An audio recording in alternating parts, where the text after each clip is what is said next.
Hello and welcome to a Kyiv Independent discussion with a guest that we're very lucky to have on today, John Spencer, Head of Urban Warfare Studies at the Modern War Institute. John, on a visit to Kyiv, thank you very much for talking to us. Thanks for having me. Today, I want to focus with you on probably, maybe not the most decisive, but one of the most, if not the most brutal battle that's going on in the war today that everyone's talking about, obviously, Bakhmut. So just to start off, where are we at the moment? What does the fighting look like in the city, in what you're seeing? Unfortunately, it's a very brutal, we usually say urban battles are combat in hell. Yeah. But what we're seeing in Bakhmut is probably some of the worst fighting that you can imagine, with great sacrifice on both sides, unfortunately, daily. Fighting over this objective, which has what I get a lot of is why. Yeah. Why, and is it worth it? Which is really hard to, depending on who you're talking to have that conversation on. The objectives in war, the political nature of warfare, and even in the geographic location of Bakhmut, where I honestly think the reason has changed over time, which then changed the value that a country will invest in it. And that's what we're seeing. But we're seeing just brutal warfare and really a day-to-day tipping point of which way it will go.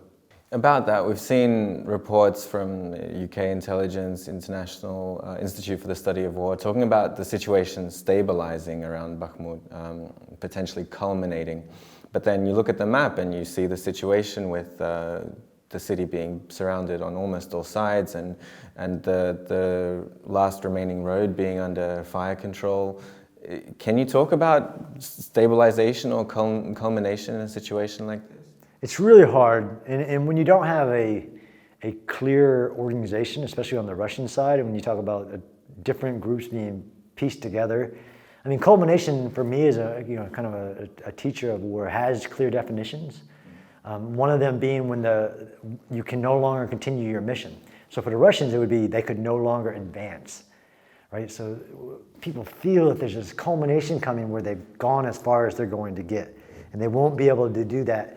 One of my friends calls it the glove, won't be able to close the glove around Bakhmut, which has a very interesting topography on the west side, even though the battle has progressed past the Bakhmut River and into the west side, into the dense urban, which is hard. Another evaluation of culmination is just a percentage of lost. So as an analyst, you could say, hey, look, this military unit is 50% casualties of men, weapons, and equipment. It is close to culminating. But that's assuming the values of the other country, where in some cases we know that Russia doesn't care if they lose 100% of that formation. They're going to keep telling them to move forward until they're all gone because they don't value, depending on what population it is. So the culminations are real tricky. I agree with you. It's really hard to say that, to know for a fact who's getting ready to culminate when there's so much action going on a day-to-day basis. On both sides, really on the Ukrainian side, it's a question of, do you pull the Ukrainians out? Because the value of Bakhmut as a military objective is not much to keep fighting there, and it gets to the reasons of why the battle has progressed. Right. Yeah. Following on that, like we had the loss of Soledar in January, and what we saw in the nature of the urban fighting there is that once the Russians broke into the urban area, it was over in a very short time, actually. Do you think there's a difference here in Bakhmut? Like once the Russians do break into that built-up area, which we are seeing in the past few days that they are doing, who's got the advantage there? Yeah, that's tough. We have this saying with all these variables that matter, like what is the goal of both sides? What is the investment they're willing to give on both sides? So just when one force enters the urban terrain doesn't necessarily mean that there's a chance of loss, more so if they were just on the exterior. Actually, more fighting has happened on the outside of Bakhmut than inside Bakhmut. Different formations are given the task of holding the inside. Yes, usually we say that the defender has an advantage, not the advantage, because he's in really defendable positions, and that's what we're seeing in Bakhmut. If you're in some of those really old Soviet-style apartment buildings with basements, you can hold them for a long time, but not forever. That's where we usually say defender has a advantage, not the advantage. And if the other side can push enough forces in, then it becomes the attrition value. And this is what we've seen in Bakhmut's change, where it starts off with 5 dead Russian soldiers to 1 Ukrainian. Well, most analysts believe that attrition value is now getting close to parity, even in a dense urban fight, where keeping terrain against an attacker, the advantages really come down to what resources you have, which is why artillery ammunition and other resources, and as you said, a resupply route now under fire's control, making it really hard to resupply those forces. So the advantage can actually change from block to block. Yeah, so we had Rob Lee actually say the same thing about this attrition equation, how the choice to hold it is no longer necessarily mathematically in Ukraine's favor, and Ukraine is losing some very experienced brigades. So if I can put you on the spot and ask you about this decision to stay, to what extent do you think it's political? And what are the other motivations behind it? And is it the right decision at the moment? Yeah, that one's actually an easier one for me. And Rob Lee's a good friend, and so is Michael Kaufman on the attritional values. But warfare is not just numbers. It is not just attrition values. It is not the value of sacrifice, changed based on one country. Politics and the war is human, and it is political.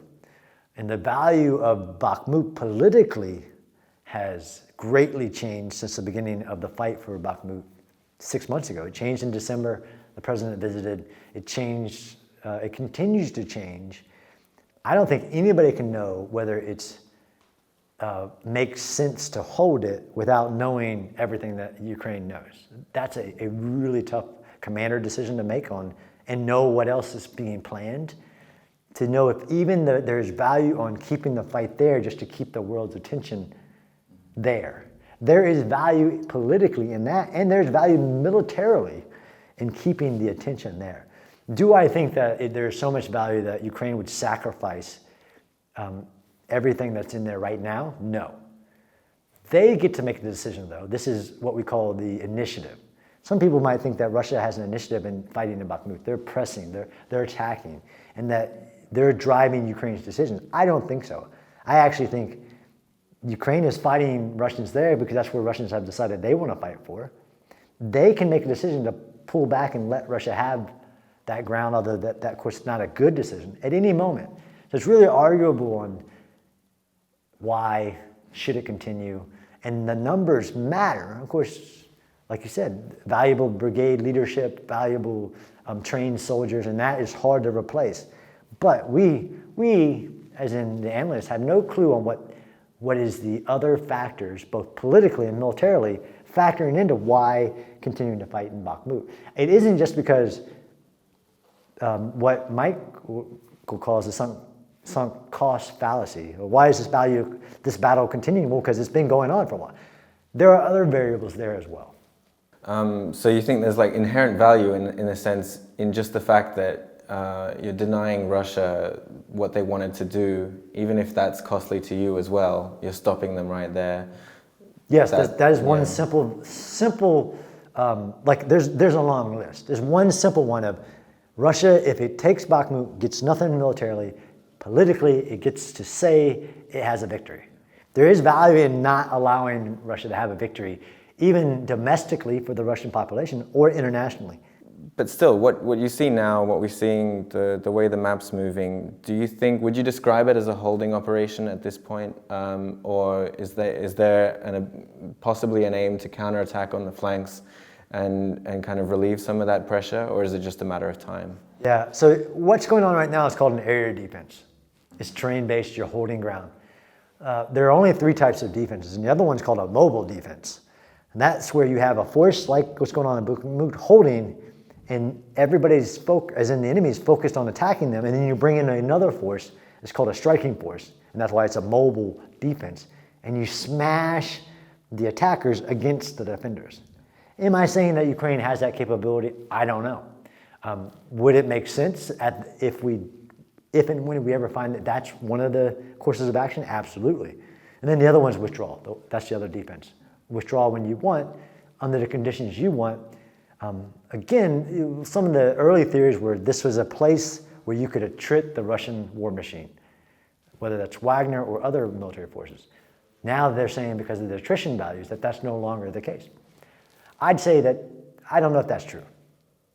Right. They're still killing Russians. Yeah, and a lot of them. In a lot of reporting on Bakhmut recently, including from the Kyiv Independent, from Washington Post, has talked about complaints from the soldiers about not enough support, about really recently mobilized, inexperienced units being thrown in, about not enough artillery. I was up near Soledar recently, and they said they had 5 mortar shells for about 10 mortars every day. And also not enough support from armor potentially.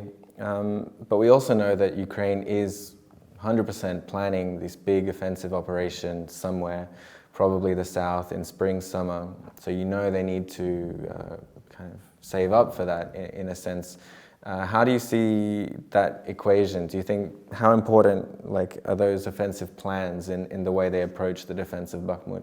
Yeah, so there's different levels of war, right? So there's the old soldier level that we call the tactical, and then there's the operational, as in the campaign. Like where would a spring or summer offensive go? And how important it is to keep Bakhmut going on, to divert attention from that. How important is it to ask soldiers to sacrifice with this much greater plan in mind and in the motion, which is very, very common in history, that the people being asked to sacrifice don't know what their greater plan is. You try to tell those forces as much as you can.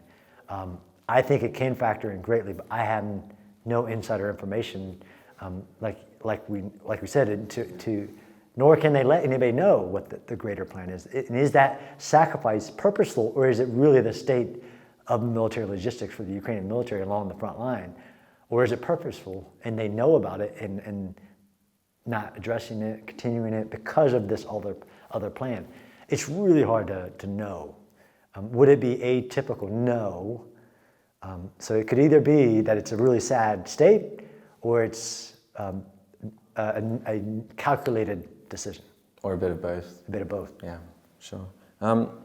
About the terrain in the area, people say a lot that maybe what they should withdraw because the area behind, around Chasiv Yar, is perhaps a better place to defend. But then if you look at the map north of Chasiv Yar, between Bakhmut all the way to Kramatorsk, basically, there are very few cities. There's this rolling terrain.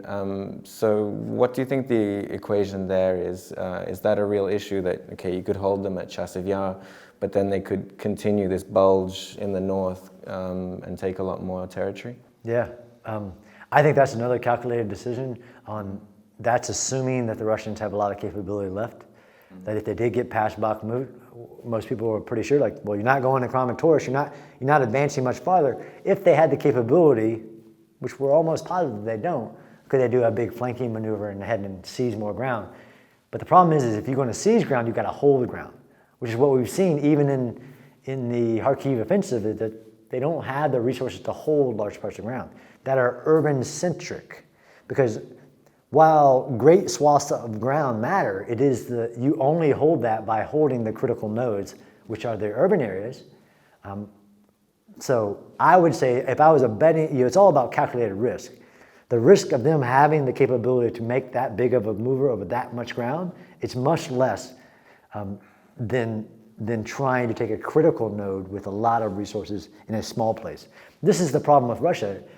In Ukraine is geography. It is great swaths of geography, and Russia doesn't have the capability to control it all, even in eastern Donbass.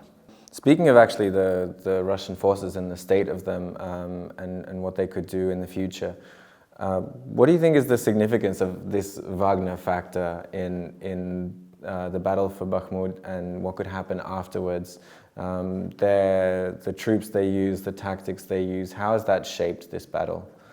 There's a time and a place for the tactics that have been used, and the Wagner group has learned. Even in the urban fights, the tactics of the Russians, the tactics of the Wagner group were different in the beginning as they are now. Even the use of unskilled soldiers they are utilizing techniques in which they can make it effective and giving them single points, go to that point and take that ground. It is not as good as a quality military formation with an echelon of leadership that can accomplish greater things. There's a time and a place for that factor, and Russia has been shown effective to insert that factor when it wants to in special locations like Soledar, where there's an achievable goal in which they can take this lower quality but effective in a certain tactic, force and insert it. But we're also seeing that doesn't work in all situations, where you do need a Russian-trained formation with an echelon of equipment and leadership and training. There's all these calculations matter, and time matters. So they learn, but they also get it treated, and it is a complex calculation. So yeah, right now we see some news about Avdiivka potentially becoming a second Bakhmut, and I was there just last week. It was pretty horrible, to be honest. But there you have you don't hear much about Wagner being operational. It's more the Russian military, the regular Russian military. Is this kind of Bakhmut the new style of the Russian offense all along the front? Are they going to try and repeat that same situation? I don't think so. I don't think they're going to put Wagner in the lead of any operation in the future. I think this is, again, why the political nature of that battle changed. The Wagner leadership wanted it to be a success for them, so they could say, look, I can be your winning force. The Russian military can't. Me, the Wagner Group, Prigozhin, all these can be. That was taken from them at Bakhmut. So I don't think that this will be a model for going forward at all. And I don't think the Russian military wanted it to be the model going forward at all. Just to finish up, you talked about morale earlier in the Battle of Kyiv, but now we're seeing a very different style of warfare, just completely dominated by artillery. And as we talked about, like some units are potentially playing the role of some kind of sacrificial lamb for a future offensive. From what you see, like, is this sustainable? These units that have been in the thick of it, in hell for so many months. What's that like? The morale situation after that long fighting? Yeah, it can be really. It can break a unit. It literally can. But this is where, and I actually wrote a book that this is such a passion of mine, that there's so many variables. Morale is just a feeling that goes up and down day to day. The will to fight is the critical thing. And it can dampen, morale can go so low that you don't want to fight anymore. You don't see the value of your sacrifice. You don't see the reason you're fighting for. That takes a lot of leadership from the small unit to the national level. That's why the visits to the front line are so important. That's why the messages that they know, that people know and they understand. That's when your morale starts to tank, and you see, like we've seen on the Russian side, which we don't see in the Ukrainian side, like, I'm so forgotten that I don't see the value of my sacrifice, and I will not fight. I will surrender, or I just won't fight. That's when morale or these intangibles comes into play. So in places where you see it visibly waning or being stressed significantly, and you interview a soldier, that's where leadership and other things that you know can improve morale have to be implemented. And these are the lessons that this war has taught people. Like, that is as important as the weapons or even giving them more ammunition, is ensuring that the soldiers' morale and the cohesion, that they have to be in it together. Because the worst thing is when that soldier you're talking to is like, hey, we're forgotten about, they don't care about us, I'm alone. That's where all this stuff breaks. Like, all these lessons are known in the history of war. It's when they're forgotten and they're let to kind of what I say almost atrophy. Small unit cohesion, all that. Forces can be without food, without water for a long time, without ammunition, and still do amazing things because they have the will to fight. Right. Okay. With all that in mind, looking forward, specifically, if we take the Donbass, this very built up area, and the momentum that's going back and forth, how do you think it's going to develop into spring and summer? Yeah, there's going to be a major operation, like you said. Most people are guaranteed. That operation will be as significant to the morale of the Ukrainian soldiers as it is to the Ukrainian people, as it is to the international community. The objectives are important, but the actual execution of the operation is what, like it was in World War II, like even for the people that feel like they're being sacrificed, if they know that that's starting to happen, it will increase morale and motivation greatly, because it is the reason. They, without even being told, they know that we are fighting. They haven't forgotten. That operation is so significant, not just for so many reasons, but especially what we were just talking about. It will send a signal to everybody, and I'm sure they'll do whatever they can in multimedia and like all this to let people know, even with the objectives, which will be significant in the war, and that's why everybody wants to know where they're going and what they're going to do. Like, I care about that, yes, but I actually care about it actually just happening because of what it's going to do for the will of the soldier, of the people, and of the alliance. Thank you very much for these really insightful comments. Really, really happy to have you on board, and yeah, good luck in the rest of your trip, and we'll be happy to see you again soon. Thank you.